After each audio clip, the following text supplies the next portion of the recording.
Pero hinahanap po namin yan. Okay. Oo. Sige. Hinahanap si Zaldi ko. Hinahanap namin si Zaldi. Na para bagang nawala na.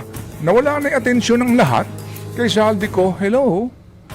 Hindi pa nung una, araw-araw nga, mismo nga, ang Pangulo pa nagbabalita, pero parang natigil nung nagkaroon ng ano sila,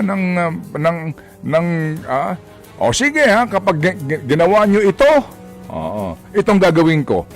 Hindi kami napapablockmail, etc. Pero natigil.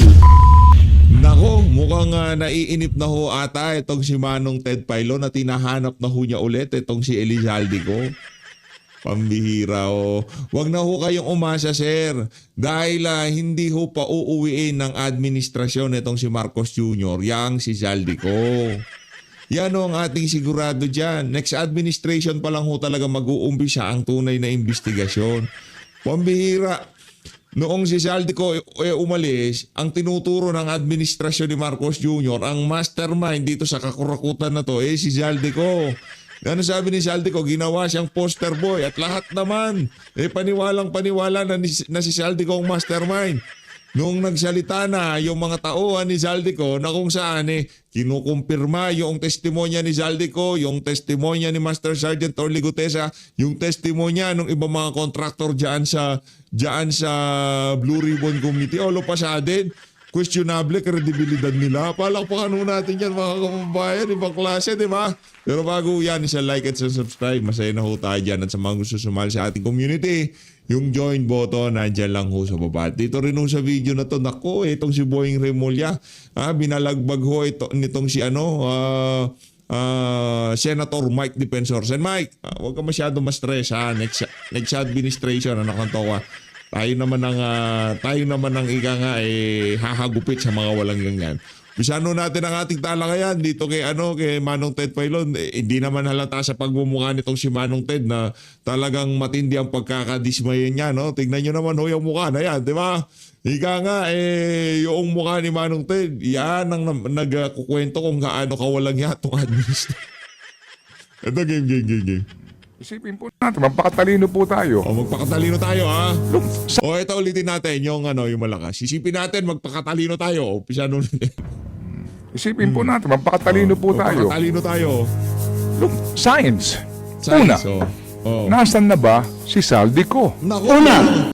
Kumbaga yan yung kung naghahanap tayo ng kayamanan, yan yung pinakamapa Si Zalde ko di ba? Yung treasure map nasa kanya Siya yung treasure map. Bago tayo makapunta doon sa mismong kayamanan, kailangan muna natin mahawakan yung treasure, yung mapa kung saan natin makikita yung mga kayamanan. At ang treasure map, ayaw hong pauwiin dito. Nagbibigay na nga ng hint. Yung treasure map nagsalita na, katabi nyo na yung kayamanan, yung Talano Gold. Katabi nyo na. Tapos yung mga ika nga panibagong clue, yung 18 Marine. Sabi nila, tama si Zalde ko, katabi nyo na. Ukain nyo na, ibaon nyo na. Di ho ba siya ang starring dito? Puntahan ninyo ang lahat ng mga investigasyon. Siya ang inunguso. Yung Zalde ko lumantad in several occasions doon sa kanyang vlog. At meron naman siyang inunguso. May mga taong starring doon sa mga affidavit. Affidavit ni Bernardo. Isang tabi mo na yung affidavit na 18 mga marino na kine-question ang kanilang kredibilidad. Pero nandoon siya sa mga kwento, yung mga starring. Dito po sa skandalong ito. So tanong, Starring, di ba? Starring si Zalde ko. Kung sa starring si Zalde ko at yung mga tauhan niyang hindi kumita dito sa nakawan na to, sinabi nila, totoo sinabi ni Zalde ko. Walang kinita yung mga 18 Marine at sinasabi nila, totoo ang mga tinuran ni Zalde ko. Talagang nag-deliver kami dito, kay ganito, $2 million kay ganito, ganyan. Anong mapapala nila dyan? Anak ng kamatayan ang naghihintay sa mga marino na yan. Wala ho silang perang makukuha at kung sakaling tayo man, pagsisinungalingan, magsasabi ng kasinungalingan, tapos babayaran ng malaking halaga para sa ating sasabihin. Anak ng toka, kalaban mo dito, mga adik, mga siraulo, paano ka papayag? Hindi naman lumalaban ng patas yung mga nasa administrasyon. Di ba? Kahit nabigyan pa ako ng, okay, PH, ikaw sabihin mo ganito, ganyan. Nagtrabaho ka kay Zaldico. Ganito sabihin mo, ang naghihintay sa'yo 10 milyon. 10 milyon kapalit ng magugulo ang buhay mo? Magugulo pati pamilya mo, pati yung mga third cousin mo hahanapin nila at tatakutin nila. Diba? Pati yung mga walang kinalaman sa'yo, pati yung mga kapitbahay yung hindi mo kasundo siguro, ay hahanapin nila. Tatakutin din nila. Gusto mo yon? Kapalit ng... Kumusta na lang yung tahimik mong buhay? Diba? Kumusta na lang yung tahimik mong buhay? Wala akong katumbas na halaga yung tahimik na buhay. At itong ang mga marinong to, ang naghihintay sa kanila dyan, kamatayan. Diyan sa ginawa nila na yan. Sa totoo lang mantakin nyo, kaligitnaan ng presscon, magsasabi, merong threat sa security nila doon sa lugar na yon. Sipin nyo na lang yun mga kababayan. Di ba? Kasi pagka merong isang pumlakda dyan, matatakot na yung iba dyan. Yung iba nagtatangkang lumabas pa. Di ba? Pero saludo pa rin, palakpakan natin. Saludo sa mga magigiting nating mandirigma. Saludo. Talaga bang hinahanap si Zaldico o hindi? Sagutin mo nga ako dyan. Ikaw ang naka-t-shirt ang ganyan Ikulang mandarambong Ang ating pong gobyerno ay nagpadala na ng Interpol Red Notice at hindi po namin hawak Meron na, yun. wala pa. Meron na tayong request request lang, hindi nagpadala. May request tayo pero wala pa silang tugon. Hindi po hawak ng ating gobyerno ang tugon ng International Police. So tayo po ay nag-aantabay na lamang. At wag niyo sasabihin na walang ginagawa ang administrasyon dahil meron na mga nakulong. Antay lang po kayo dahil meron pang mga susunod. Thank you po. Antay lang kayo dahil ito, nang bubuisit to Alam ko yung style nin. Kay Anti-Claire yan. Anti-Claire 2.0 yan, ma'am. Akala mo hindi kita mabibisto. Mabibisto kita, Kay Anti-Claire yan Yung mga litanya na yan, wag mong Oo. So hinahanap si Zaldico o hindi? Hinahanap namin, hindi lang makita. Pero hinahanap po namin yan. Okay. Oo. Sige. Hinahanap si Zaldico. Hinahanap namin si Zaldi. Na para bagang nawala na. Nawala na yung atensyon ng lahat kay Zaldico. Hello? Hindi pa nung una, araw-araw nga, mismo nga, ang Pangulo pa nagbabalita, pero parang natigil nung nagkaroon ng sige kapag ginawa nyo ito, itong gagawin ko. Hindi kami nagpapablockmail, etc. Pero natigil. Wala na tayong balita kay Zaldico. Wala na, parang nagkahindot-hindot. Natakot sila kay Zaldico. Manong Ted? So alam mo na ibig sabihin yan, Manong Ted. Merong basihan yung mga aligasyon kasi hindi pa siya pinapauwi.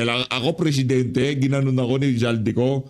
Dinamay-damay niya ako dito sa kabuktutan na to. Nakananto ko Ako mismo pupunta doon. Kakalad ka rin ko siya pa uwi ng Pilipinas. Di ba palipad ang eroplano? Habang lumilipad ang eroplano, sinisipa ako siya. Walang humpay na pagsipa. Hanggang bumaba yung eroplano, walang humpay. Sipa, puro sipa. Talagang... Pag-uwi niya sa Pilipinas, sa tingin ko kulay talong. Ba't mo ako dinamay-damay dito sa pagnanakaw na ginawa niyo? Ba't pati pamilya ko dinamay-damay mo dito? Ba't pati ang akin darling, dinamay-damay mo dito sa problema na to? Walang niya ka, di ba? Kaso hindi. Yung angas ni Marcos Bangag, nawala. Ano na nangyari? Di ba? Hindi po ba? Itong si Leandro Leviste. Pasilin po ninyo. Si Leandro Leviste. Si Lian. Hindi ba si Leandro nagsabi, bakit ako? Siya daw ay hinikayat ng mga ibang bansa. Bakit? Bakit? Hinikayat sa mga ibang bansa. Ano nga yung balita dati? Nakalimutan ko na kasi si Leandro. Nasaan na nga pala siya? Nasa abroad. Oo. Sumunod siya sa panghihikayat sa kanya. Oo, yung suggestion sa kanya ng mga ibang bansa siya, sumunod siya. Bakit siya? Kasi di ho ba napunta na doon sa kwento na pinuntahan siya ng isang Adrian Bersamin? Naalala ho ninyo? Pinuntahan siya at sinasabi daw po na mayroong sinumpaang salaysay yung taong yun at lumapit sa kanya pag may nangyari daw po doon sa taong yun, ito yung report, ay si Leandro ang may hawak. Nako, yare. At ito nga din po yung ginamit na batayan doon sa impeachment ni Pangulong Junior pero nabasura. Pero ang tanong dito, totoo ba yun o hindi? May sinasabi daw po nakakita nitong mga exchanges na ito ng mga mensahe. Pero hindi hupat si Leandro sinabihan na siya ay iimbestigahan, tama, doon sa kanya mga kontratang pinasok sa gobyerno o mga kontrata ho na kinuha para mag-supply ng solar power na hindi naman niya natupad, etc. at siya daw po papanagutin. Hindi ba? Sinabi yun dati. Pero nagkaroon ng balita na sumipat ka na lang nang hindi ka na makagulo. So tanong, lumabas si Leandro, nasa abroad siya, o kumusta na yung kanyang sinasabing kaso? Magkasama kaya sila ni Zaldi? Hindi naman siguro, no? I mean, Oo. hindi ba? Medyo... Saan na yung kaso nitong si Leandro kung talaga may kaso siya? Ang laki ng multa niya eh. Bilyon ang pinag-uusapan na pinapabalik ng administrasyon ni Bangag eh. Diba? O asan na si Leandro? Tama naman yung mga punto de vista ni Manong Ted. Tama ho yan. Ano na nangyari sa kanyang kaso? Mag-observe lang po tayo sa nangyayari dito. Unti-unting sinasapawan yung mga balita. Wala na. Totally wala na ho sa eksena si Zaldico. O yung ICI. Saka naman nakakita. Independent Commission for Infrastructure. Ano na balita sa kanila? Di ba naglabas ng report daw? Tama, tapos na yung report. Yung bang report isinapubliko? Hindi. Saan dinala? Sa Malacanang. Yun ang balita. Isunumitin yung report. Tanong, ano laman ng report? Kasi kung independent ka, dapat paglabas ng findings ninyo, lahad sa bayan. Eh bakit kinakailangan mo munang idaan sa presidente? Bakit? I-think about it mo na yan, Manong Ted. Sa tingin ko oras na yan para i-think about it. Umaasim ka na naman. Papagalitan na naman dyan yung mga bilyonaryo. Mako-call out na naman yan. Sa bagay, paminsan-minsan dapat pumipitik tong si Manong Ted, di ba? Pagka medyo bumababa ng engagement, dahil itong issue na to, malakas magpahatak to eh. Pipitik tayo ng konti. Yan, tataas na naman yan. Pero bilib tayo dyan kay Manong Ted. Saludo, palakpakan natin. May punto mga sinasabi. Matanda lang na nga lang ng ating i-guess siya si Manong Ted dito sa PHF. So nawala na po yung essence, yung spirit ng independence. Kasi ngayon, iisipin natin, yung ibinigay na report ni chairman sa presidente,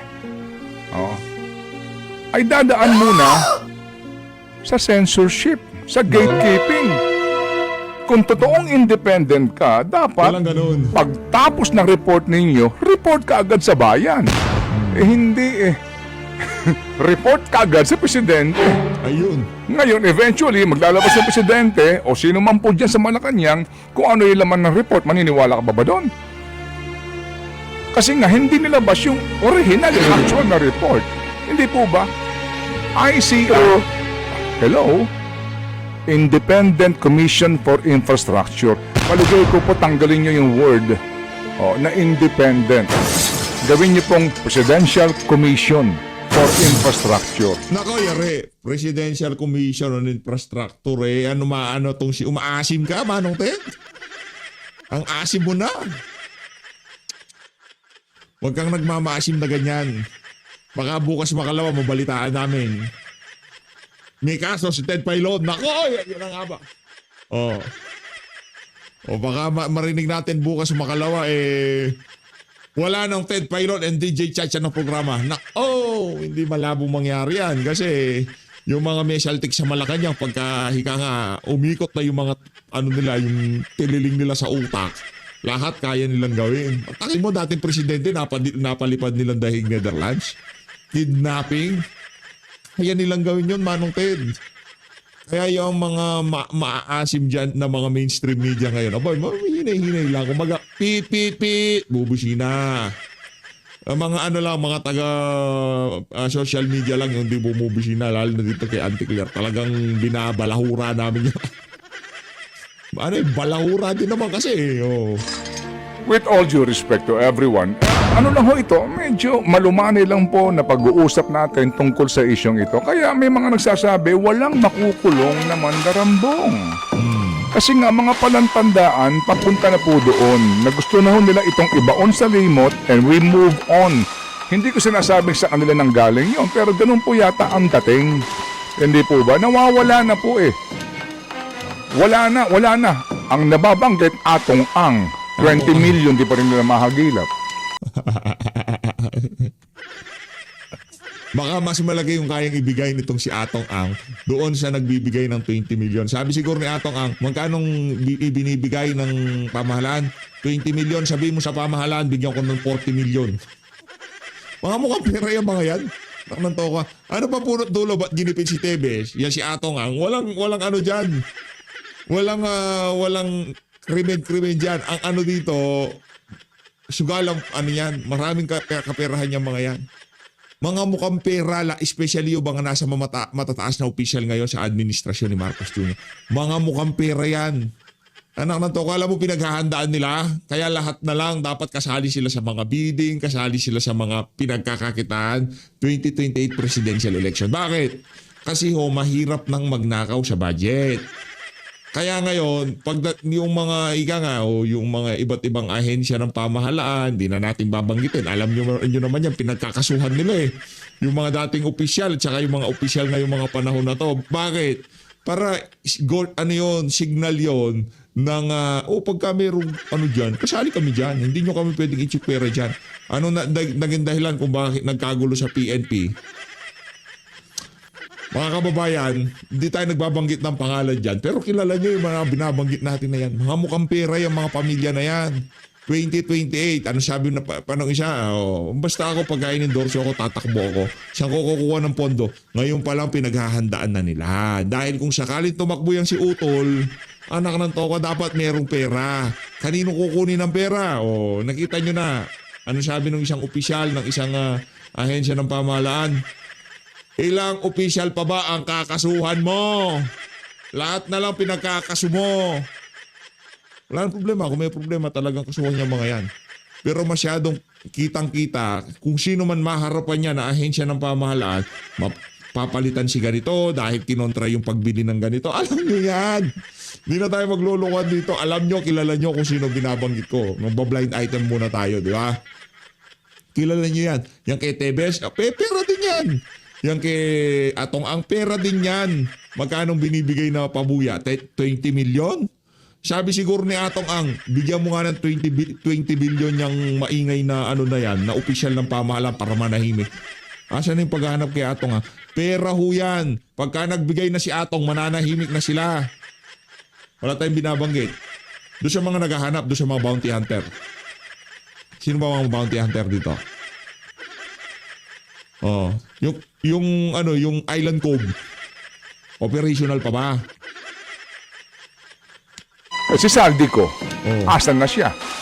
Sige nga, yun pong ating katanungan dito. Hindi ko na iisa-isahin pa mga palatandaan. Yan. Kung bakit ganito po, yung panukala ng pagkakaroon ng Independent People's Commission nung una certify at urgent, uunahin namin ito, bago magganito, uunahin ito, bla bla bla, chenis, ngayon asan na? Chenis. Oy, yung mga ginagamit mong salita, marami ka bang kaibigang bakalita? Chenis. Wala. Ang problema kasi sa inyo, ang bilis nyo. Nabudol na nga kayo, nagpapabudol pa kayo. Diba? Nabudol na, magpapabudol pa. Nung sinabi ni Marcos Jr., makukulong yung mga mandarambong bago magpasko. Sinungaling. Mahiya naman kayo state. Sinungaling. Lahat ng ginagawa nila na yan, konektado sa pera. Lahat ng ginagawa nilang pagsalansa sa pamahalaan, konektado sa pera. Kung hindi nila pagkakapirahan ng isang bagay sa pamahalaan, titigil yan. uulitin yan para ika nga makapasok sila sa eksena. Yan ang administrasyon ni Marcos Jr. Ngayon, Manong Ted, kung kayo umaasa pa rin sa mga sinasabi nitong bangag na to, ano nyo na, medyo siyasatin nyo na yung inyong ika nga pagtingin. Pagtingin sa mga nangyayari sa ating bansa. Tingnan nyo na ng maigi. Pagdating kay Saldi ko, naniniwala tayo na mastermind siya. Nung nagsalita yung mga inuutusan niya, all of a sudden, wala silang kredibilidad. Ang labo nun. Asan na yun? Hindi ba? Nung una nga daw po, medyo malamya ang presidente. Hindi ba? Sorry po, no? Meron ka bang hindi nabanggit, Manong Ted? O yung nangyari kay Cabral? Ano siya? Ginurgur siya o tinapon na lang doon, gurgur na? Ginurgur siya o nasa Europa na siya? Sasabihin, ikaw talaga, wala ka. Hello? Ang sinasabi lang po natin dito ay kung ano po ang ating nalalaman at kung ano po ang ating obserbasyon. Alright, so isigaw mo yun sa'yo. Ikulong! Mandarambong! Isigaw mo yun sa akin. Walang makukulong na mandarambong! Ayan o. Tapos yun ang mukha niya. May paprint-print pa kami ng t-shirt. Nung sinabi ni Bongbong na ikulong ang mga mandarambong, may paprint-print pa kami. Nakanantok nabudol na naman kami. Yan ang problema. Kami bumoto sa kanya, noong lumabas na yung pagiging mesaltik niya, iniwan namin. Diba? Noong lumabas yung pagiging kurakot niya, iniwan namin. Eto ang matindi. Noong yung mga dilawan at pinklawan, nakita nilang kurakot si Marcos Jr., naglapitan sila sa kanya. Yan tayo. Yan tayo. Yan ang pag-i-intro natin ngayong mga panahon na to. Kaming mga bumotong DDS kay Marcos Jr., sinuportahan namin, binoto namin. Pero noong dumating na ang punto na ipinakita niya na yung pagiging magnanakaw niya, binanatan namin. Pero itong mga dilawan na hindi bumoto, hindi nila binoto, pero nung ipinakita ni Marcos Jr. ang pagiging magnanakaw niya, sinuportahan nila. Palakpakan doon natin yung mga dilawan dito. At mapahanggang sa ngayong mga panahon na to, nagpapabudol sila. Eto, punta naman tayo dito kay, hindi maganda yung tindig nitong si Idol, itong si Senator. Senator ko to. Senator ko to, matapang Di ba? Kung na rin ako, magdideklara na rin ako ng suporta sa isang individual ngayong mga panahon na to. Doon tayo siya matapang. Di ba? Dito tayo kay Senator Mike Defensor. Game. Nag-file din si Senator Trillanes at saka kahapon nata si General Anyo ng kaso na kasama si Attorney Baligo. Very orchestrated yung pagpapile nila yan. Una, itong si Anyo, tapos Trililing. Iisa kinakasuhan nila. Yung mga tauhan dito si Saldi.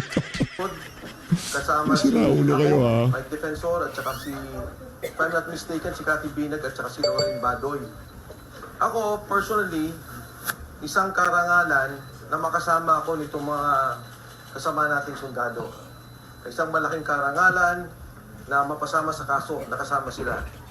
Yung sinasabi ng mga taong to ay katotohanan. Tumutulong ako sa kanila dahil ayoko mangyari nung nangyari kay Sergeant Cotesa. Talagang ginipit, inipit, itinago. Nandito ko para ipakita yung tulong sa kanila noong paman, nung sila ay lumabas sa Club Filipino. Kaya yung mga sinasabi ni General Anyo at ni Senator Trillanes, dapat ang trabaho nila alamin ang katotohanan. Dapat ang trabaho nila tingnan yung aligasyon ng kapwa nila sundalo. Ang mga sundalong to hindi nagsisinungaling. Kung gusto nilang malaman yung katotohanan, tanungin nila. Huwag yung ginigipit nila yung mga tao. Handa akong tulungan sila, handa akong marap sa kaso. At muli, inulit ko, karangalan ko makasama ang matatapang at makabayan nating sundalo sa darating na panahon. Maraming salamat. Palakpakan natin itong si Senator Mike. Senator Mike, kung ikaw handa mo silang tulungan, antabayanan at talaga suportahan, kami naman ng mga nasa social media, ito lang naman ang magagawa namin. Kami susuporta, antabay at talagang aabangan ng mga susunod na kaganapan. Di syempre, papakita namin ang aming suporta sa iyo sa 2028 senatorial election. Senator Mike Defensor natin yan. Palakpakan natin si Senator Mike. Sang-ayon ba kayo na tumakbo ng pagka-senator itong si Mike Defensor? I-comment nyo ho dyan sa baba. Namanto ko, pagka hindi kayo sumang-ayon, mag-unsubscribe na ho kayo dahil kung di rin lang naman magiging senator to sa 2020, ayawan na. Hindi, siyempre priority talaga dyan si VP Sara. Di ba? Tapos, ang susunod dyan, magsusuper duper, quadruple duper majority tayo dyan sa House of Representatives at Senado. Yung mga opposition, ano na tokwa? Yung mga opposition.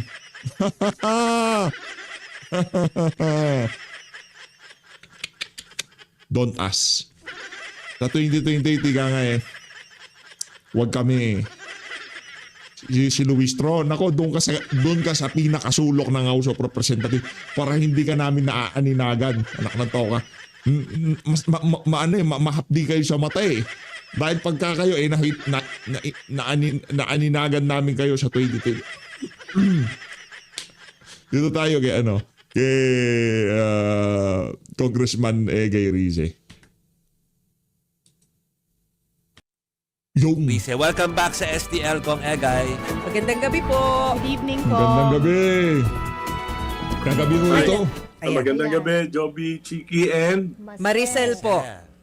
Yan. Maricel. Okay. Yeah. Medyo lumiit yung video nyo, Kong Egay. So, dinig ka naman namin. So, okay lang ha. Papakita na lang namin muna ang iyong larawan. Ano ba to? Sobrang marami bang bola na sa tingin nyo talagang mga bolada sa inyong narinig kaya talagang nangyari yung palitan na yan? Kong Egay. Well, alam mo, Joby, nung nagkaroon ng malaking iskandalo dito sa flood control, ang sinuggest ko sa isang privilege speech, sabi ko, ang pinakamagandang gawin ng ating presidente, imbestigahan to na mabuti, pero at the same time, siguro dapat na asikasuhin yung mga political reforms, just like the anti-political dynasty law, yung sa party list, yung political party system and campaign finance law. Kasi ito yung mga nagiging ugat ng korupsyon sa ating bansa. Yan yung nasabi ko. At natuwa naman ako, pinuri ko naman si Presidente nung ginawa niyang priority legislation yon, including yung aming panukalang batas nila Congresswoman Laila De Lima, yung Independent People's Commission against infrastructure corruption. So, prioritize yun. Pero lahat yun naging bola dahil pinaasa lang ang mga tao, pinaasa lang kami. Pero sa bandang huli ay ginawa kayong bola-bola. hindi naman natupad. Bola-bola. At kasama na dyan yung pangako ng gobyerno ni Pangulong Marcos na magpapakulong siya ng mga malalaking isda before December 15. Tapos yata naging January, ngayon Marso na, wala pa rin. So, ibig ko sabihin, nakikita naman natin na yung mga ginagawang investigasyon, hindi para malaman yung totoo, kundi para i-delay at pagtakpan kung sino talaga yung mga salarin dito sa flood control project na ito. At makikita na natin, even Senator Lacson named the Bersamins as parang beneficiary. Pero nung bandang huli, hindi na siya kumibo. Hindi niya na pinatawag sa Blue Ribbon Committee. So talagang lahat ng naging investigating body like the ICI, nagre-resign na yung mga commissioners kasi nakikita nila na nagagamit lang yung pangalan nila pero wala namang kinapupuntahan yung investigation. At ang tinanong ko kay Presidente, dapat talaga yung budget reforms. Kasi 2023, 2024, 2025 national budget natin talagang sinalaula. At hindi siya kumibo, pumayag siya. Yung nga yung tinatanong ko sa kanya, bakit siya pumayag? Pati mga foreign assisted projects, yung Metro Subway, yung PNR Elevated Rail, at maraming pang iba na talaga namang na-delay at nagmahal ng about 20% dahil dito sa pagsalaula ng budget, tinanggal yung mga appropriations cover nito, nilagay sa unprogrammed appropriations, tapos Yan. pinalitan ng mga flood control, Yan. pinalitan ng mga cat's eye, at yung mga maanomalyang proyekto na malaki ang kickback. Hindi ito Yeah. nangyari sa anumang gobyerno. I've been in public service for the last 50 years. Na marami akong presidente na 5 beses, panlima ko na itong sa Kongreso. Pero walang ganitong kalaki. 800 billion. Naku. Sir? Naku, choppy. Choppy tayo. 700 billion, 2021. So, siya yung mananagot dapat. Command Siya, responsibility. command responsibility. Sir, si Maricel po ito. Actually, Kumbaga, wala talaga lusot si Marcos Jr. Sabihin na niyang hindi siya nakinabang, wala siyang hindi siya kumita doon sa kapirahan. Yung command responsibility ho talaga, meron ho siyang pananagutan. Sa ayaw sa gusto ni Marcos Jr., talagang meron ho siyang sabit dito sa isa na to. kahit yung ICI nga, hindi pa rin malinaw kung ano Yes. magiging kapalaran ngayon. No? Yeah. Tagal na natin naghihintay. Pero, sir, bakit po ninyo nasabi na kahit yung anti-political dynasty na ginawang priority ng LEDAC, bola rin? Sapagkat, alam mo, may parameters yung ating konstitusyon. Ano yung dapat na maging anti-political dynasty law? Dapat it will promote equal access to ordinary citizens for public office. Pangalawa, it will prevent monopoly of power. Ngayon, yung aking panukala na nakapasa na noong 2013 sa Suffrage and Electoral Reforms Committee, ang ginaanan ko na nga to accommodate yung political dynasties na maninipis. Pero pag Sir? Choppy si sir, Naku, choppy si sir. Tawagan ulit natin si Congressman. Tingin ko kaya choppy yan kasi nandyan si yung anong pangalan nito, yung siya sa mga Malacanang press cartel. Erice, naputol yata yung internet connection natin. Sayang, ipinapaliwanag pa naman niya yung kanyang punto kung bakit niya sinabing pati yung anti-political dynasty bill, bola rin para sa kanya. Yes. Pero kasi may sagot din dyan yung Malacanang. Sabi ni Yuse Claire Castro, bakit ba lagi na lang si PBBM daw ang sinisisi kung may nangyayaring hindi maganda? Kung political dynasty bill daw, di dapat gamitin na lang daw niya ang talino niya para makipagdebate nang makuha niya ang bersyon na gusto niya. Yun ang sagot ng Yusek. So hihingan na sana natin yung reaksyon o yung response ni Congressman Erice dun sa naging pahayag ng Malacanang. Oo. At saka, totoo ba na nakausap si Congressman Sandro? Alamin natin yan. Hindi ba? So, kabilang po yan dun sa mga lilinawin natin kay Congressman Erice kapag nagkaroon na po tayo ulit ng communication with Ayan the na. good congressman. Ayan na. Ayan! Sir, magandang gabi po ulit. Dinig nyo na po ba kami? yes, dinig na. Ayan, mas Oh, maganda yung okay, connection okay. natin. Sir, naputol po tayo dun sa inyong paliwanag kung bakit po ninyo sinasabing bola itong anti-political dynasty. Yes, sabi ko may parameters. Kaya yan, in-accommodate natin ang ating version at yun din naman nakapasa sa Senado, sa committee, sa Senado. Sa isang pamilya, pwedeng one national position, one local position. Second degree of consanguinity, yung immediate family. At yan yung sa akin ideal na yan. Okay na yan. Kahit na dalawa pa. Ngayon, ang ginawa nila na version, ni-railroad ng Kongreso, isa sa national position, meaning Presidente, Vice President, Senador, isa. Tapos isang governor, pwede. Kung ilan ang cities sa isang probinsya, alam mo ba, Cebu, 7, pwede 7 magkakapatid, mayor. Tapos, ng munisipyo, 20 magkakamag-anak.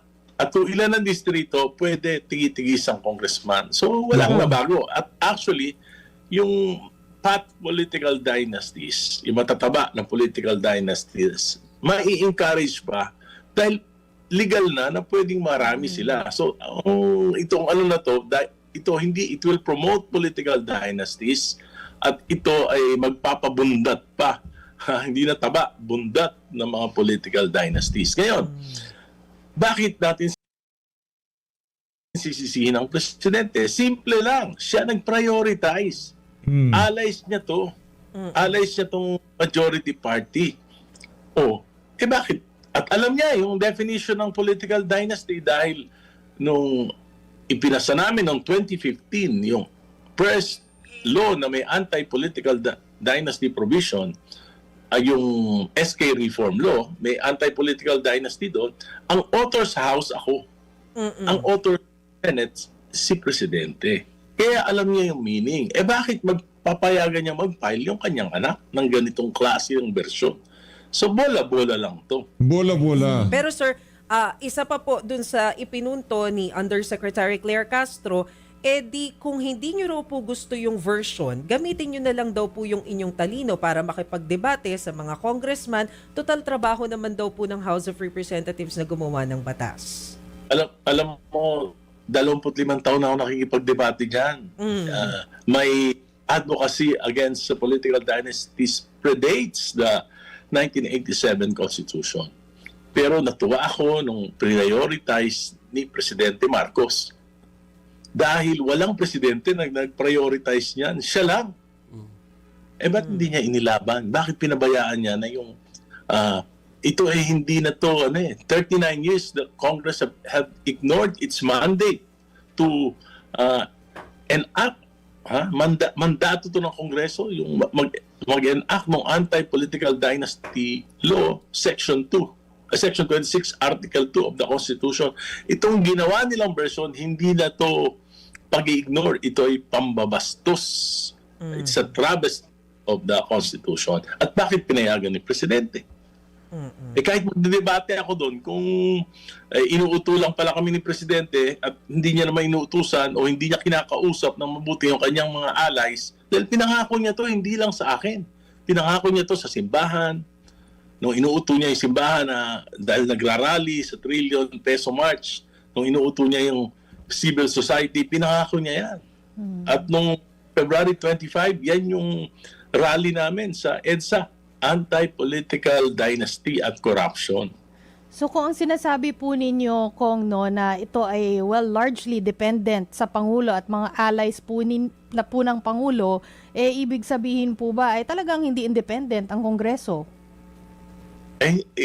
Siyempre, natural kasi coalition Ganyan naman talaga ang parliament. Kung sino yung majority party, yun na nasusunod. Kami nga, ang papel namin, mga minority, mag-criticize, mag-fiscalize,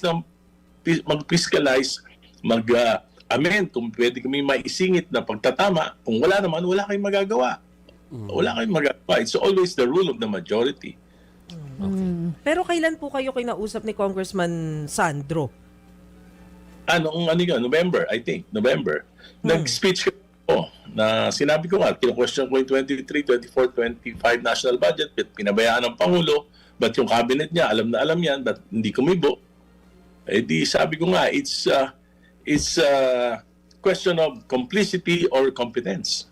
Yun ang sinabi ko. Hindi pa ako tapos magsalita, sinundo na ako ni Minority Leader Libanan at sabi sa akin, pagkatapos ko magsalita, pupunta kami sa opisina ni Majority Leader Sandro Marcos. At in-escort niya ako, papunta doon sa opisina. Pagdating ko, nandun si Speaker Bojitan, nandun nakatayo si Majority Leader Sandro. Nung mupo kami, nung una tahimik, tapos sabi niya sa akin, ano yun? Sabi ko, ano yun? Yung speech ko sa political dynasty, kasi kasama din doon sa aking speech, pag kami pagkakataon ako, yan talaga yung advocacy ko. Napakawalang modo no? Ang tanong lang niya, ano yun? Ano yun? Siga-siga talaga. Yan si Sandro, dyan sa house. Siga-siga. Siya ang boss. I'm very passionate about that for the last 40 years. So, sabi niya, hindi yun. Bakit ina-atake mo yung si Presidente? Sabi ko, kung malalim mag-isip, hindi atake yun. Tulong yun. Kong Egay, Hindi nga malalim mag-isip, mga bangag yung mga yan. Mga bangag. Yes.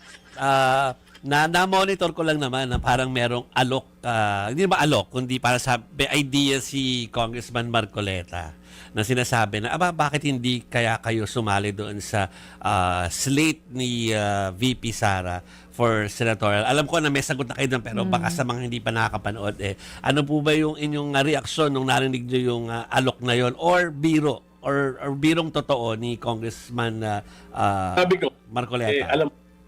alam mo, madadagdagan pa yung hindi marunong sa Senado. Dadagdagan. Pero seriously, may naniniwala ako kay Confucius. Know thyself. At isa rin ang problema ng ating bayan. Maraming tumatakbo, hindi nila kilala yung sarili nila. Ako kilala ko, hanggang dito na lang ako sa distrito ko. I'm already 65 years old. Siguro another term and I will retire. Another Congress, tapos magre-retiro na ako para naman sa aking pamilya. Ngayon lang talagang stress na yung misis ko dahil wala naman talaga ako, hindi ko in-involve yung aking family ever since. Even my wife, my kids, hindi yung na-involve sa politika. Dahil yung pinagdaanan ko for political families sa Caloocan, nilabanan ko yung mga dynasties. Napahirapan ako, nabully ako, talagang hinahabol ako ng mga goons. So ako naman ni Baril wala ako dahil ako advocate of gunless society. So iniis ko lahat yun at ayoko nang maranasan ng mga anak ko.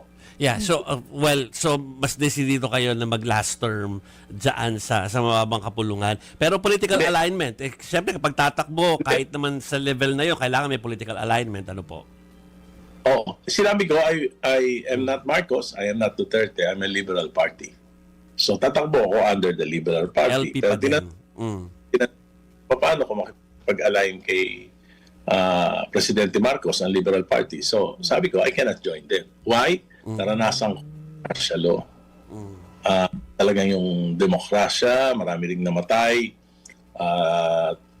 Ayon nga kay Professor Winnie Monsod, nung panahon ni Presidente Marcos Sr., doon pinakamataas yung level ng korupsyon sa Pilipinas.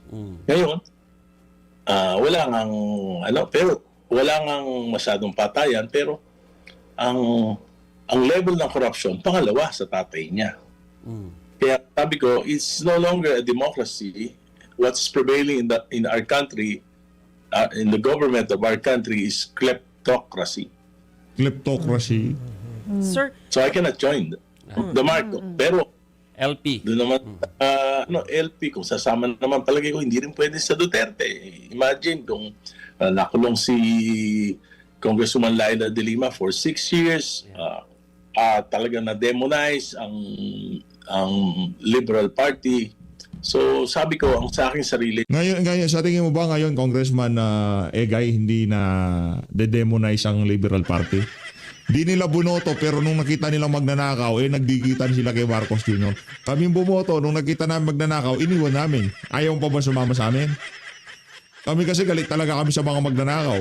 Galit talaga kami sa mga pagkayan talagang, nako. hinahangaan ko, pinakamalinis, tingin ko pinakamatitong presidente natin sa Pilipinas, si Pangulong Pinoy. Very close ako sa kanya at kilala siya.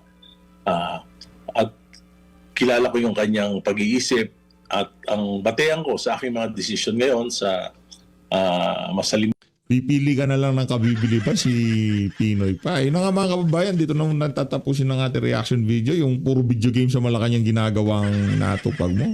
Ang daming issue niya ni Pinoy. Sabagay, kung yan na talaga Diyos mo, wala nang problema sa amin. Kasi kami, si dati Pangulong Rodrigo Duterte, at alam ko, meron kang masasabi sa kanya. Marami akong masasabi kay Pinoy, marami kang masasabi kay Tatay Digong. Respetuhan na lang tayo. So, Luis, maraming salamat sa pag-support sa PH Update. Mag-ingat po kayo lahat. Mahalin natin, Pilipinas. Maraming salamat, mga kababayan.